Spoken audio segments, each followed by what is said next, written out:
Hey guys, it's Wendy Kuma, and today I'm going to be styling a wig for you guys.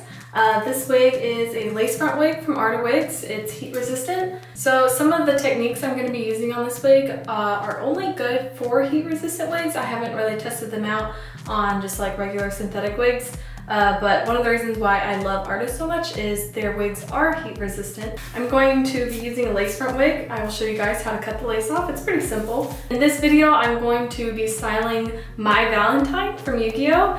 I'm going to be cosplaying her next weekend at San Japan, and y'all are going to see this full tutorial over how to make a Mai Valentine wig. But a lot of the techniques I'm going to be using in this video can be used for all types of different wigs, not just, Yugioh wigs.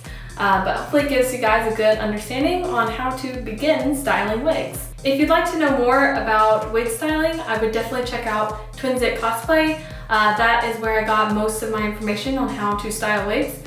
They are absolutely amazing. They've been in the cosplay community for some time, and they make just the coolest wigs. First off, you have to have a wig head. You cannot style a wig on yourself. You can if you're just fluffing your bangs and cutting it, but if you have to do any sort of intense styling, you definitely need to get a wig head, as well as a wig clamp.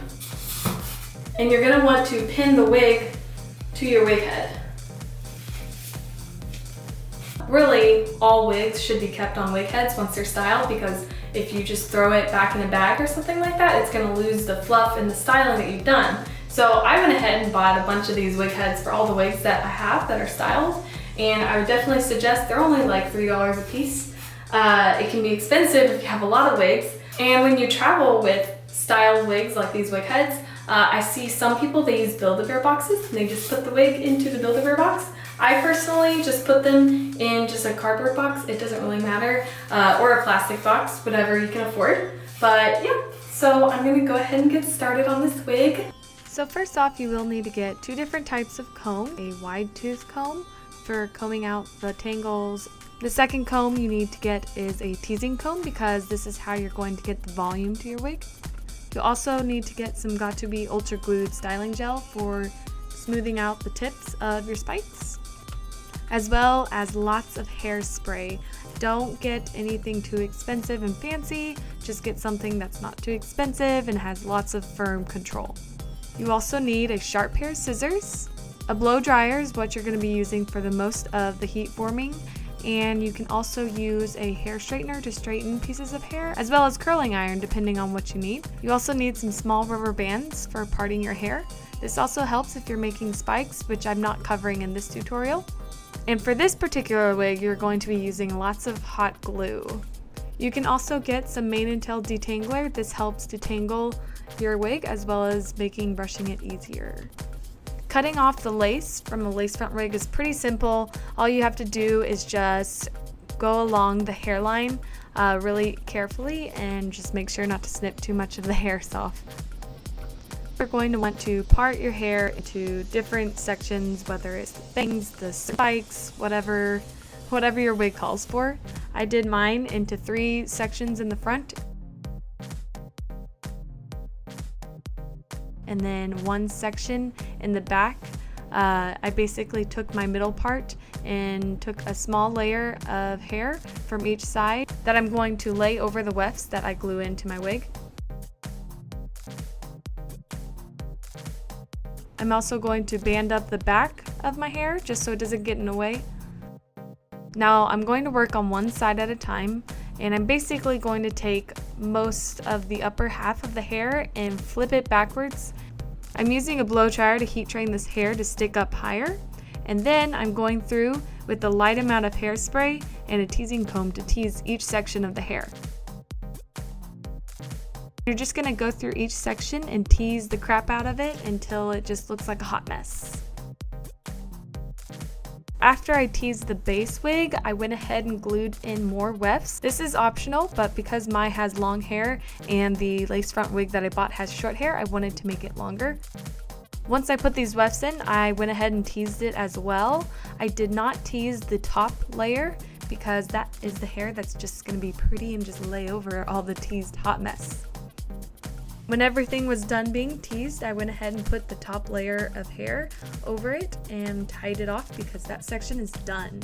And then I went ahead and did the same to the other section. I also needed to add wefts to the back of the wig. It's important when you're adding wefts to find the hairline of the other weft, and I just hot glued it on top of other wefts. Some people would probably suggest sewing. Personally, hot glue works just as fine as long as you're not putting your wig under immense amount of heat.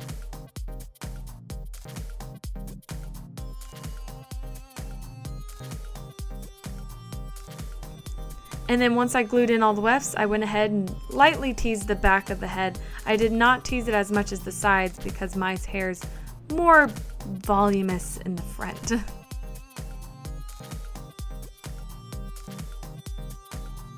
For my zigzag bangs, I went ahead and cut the shape out of some felt. And you don't have to use a stiff felt because the glue that you're about to use is going to stiffen it up for you. And from that point, I just glued a bunch of stray hairs and wefts to the felt, and I made it smooth using hairspray and the spiking gel.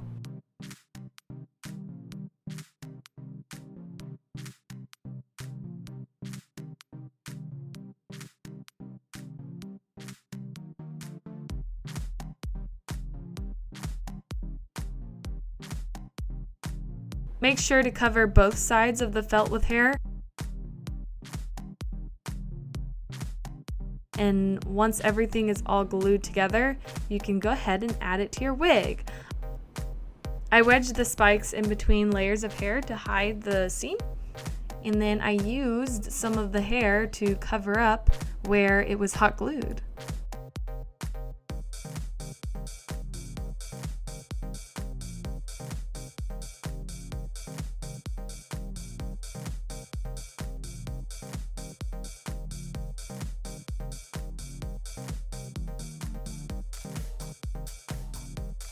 Once they were all glued into the front, I went ahead and snipped the excess hair off and then used lots of hairspray and hair gel to spike the little tips.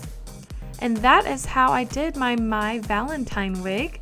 If you guys have any questions or are confused on some of the things that I talked about, just leave a comment below and I'll try to get back to you. All in all, it was a pretty simple wig to style using just basic techniques. The most difficult part about styling this wig was really just keeping all the hair from getting tangled and flying literally everywhere all over my bathroom.